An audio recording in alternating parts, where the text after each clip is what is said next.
asked his Jat troops in his clipped Haryanvi, "Susre, aaj raat ko 3 Jat kahan hogi?" And the troops shouted back, "Dograi, Dograi." He wanted to make sure that the troops understood that the mission was larger than the leader. And then he asked them, "Oh Susre, agar Sio Saab ne goli lagi, to phir kya karoge?"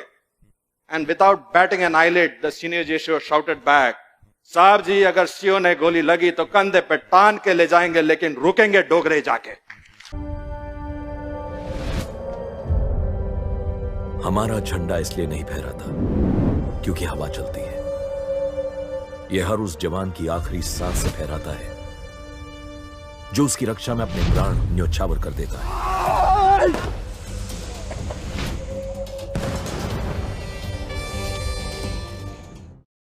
1965 सितंबर 12।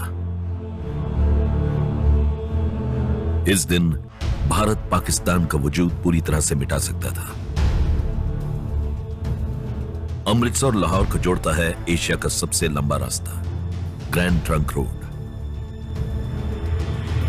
और यह रास्ता डोगराई से होकर गुजरता है। डोगराई लाहौर से महज 13 kilometre दूर बस एक छोटी सी बस्ती, इच्छोगिल नहर के पास। वही इच्छोगिल नहर जहां से पाकिस्तान लाहौर की निगरानी करता था। जम्मू और कश्मीर को लेकर भारत पाकिस्तान के बीच उस वक्त चल रही लड़ाई पर काबू पाने के लिए भारतीय सेना को डोगराई और इस नहर को पार कर लाहौर पर कब्जा करना था।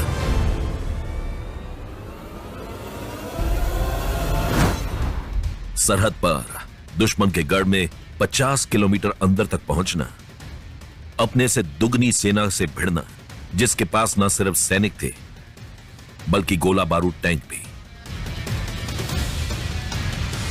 और फिर एक एक कर दुश्मन को खत्म करना। यह कर पाना किसी अचंभे से कम नहीं था। इस नामुमकिन से मिशन को अंजाम देने के लिए 550 सैनिकों को तैयार होने का आदेश दिया गया। इस पलटन की कमान एक ऐसे तेज तरार कमांडिंग ऑफिसर के हाथ थी जो पैदाइश से थे तो अंग्रेज, लेकिन रगों में खून खालिस हिंदुस्तानी, लेफ्टिनेंट कर्नल डेजमंड हेड। सैनिक डोगराई से 8 किलोमीटर की दूरी पर थे और यह रास्ता उन्हें छुपते छुपाते पैदल तय करना था। लेफ्टिनेंट कर्नल डेजमंड हेड की सिर्फ 2 बातें उनके कानों में गूंज रही थी। एक भी आदमी पीछे नहीं हटेगा, जिंदा या मुर्दा डोगराई में मिलना है।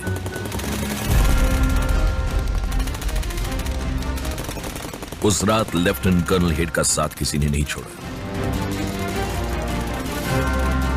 जहां दुश्मन की फौज के 250 सैनिक इनके हत्थे चढ़े, तो वहीं भारतीय सेना ने भी 58 युद्ध वीरों की शहादत देखी। यह दिन इतिहास बदल सकता था। लाहौर पर कब्जा यानी पाकिस्तान भारत की मुट्ठी में।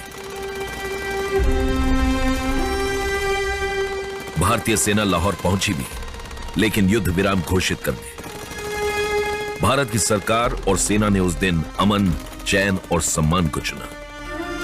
कौन थे ये अजय सैनिक जिन्होंने एक ही बार में पूरी जंग का रुख बदल दिया? ये सैनिक थे जाट रेजिमेंट के।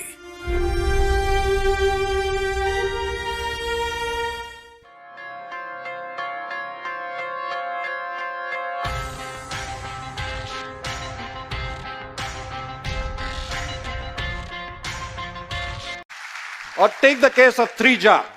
In 1965 operations, they were tasked for one of the most difficult tasks, which was the capture of a location called Dograi. And that battle has gone down in the annals of Indian history as one of the most tough battles ever fought, because it was street to street, room to room, hand to hand. But Dograi was so pivotal for that operation that when their Anglo-Indian commanding officer, Lieutenant Colonel Desmond Hayes, spoke to his men and explained to them the importance of that particular objective, he told them that we have to be in Dograi by nightfall, dead or alive.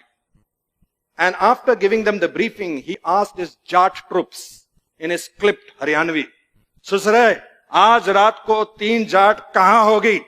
And the troops shouted back, "Dograi, Dograi." He wanted to make sure that the troops understood that the mission was larger than the leader. Then he asked them, "Oh, Susare, agar Shio Saab ne goli lagi, to phir kya karoge?" And without batting an eyelid, the senior JSO shouted back, "Saab ji, agar Shio ne goli lagi, to kandhe pe taan ke le jayenge, lekin rukenge Dogre jaake." And that night, in that operation, 3 Jat, consisting of Jat troops under an Anglo-Indian commanding officer, took back Dogre not once but twice, winning 3 Mahavir Chakra, 4 Veer Chakras and 7 Sena medals in one single operation.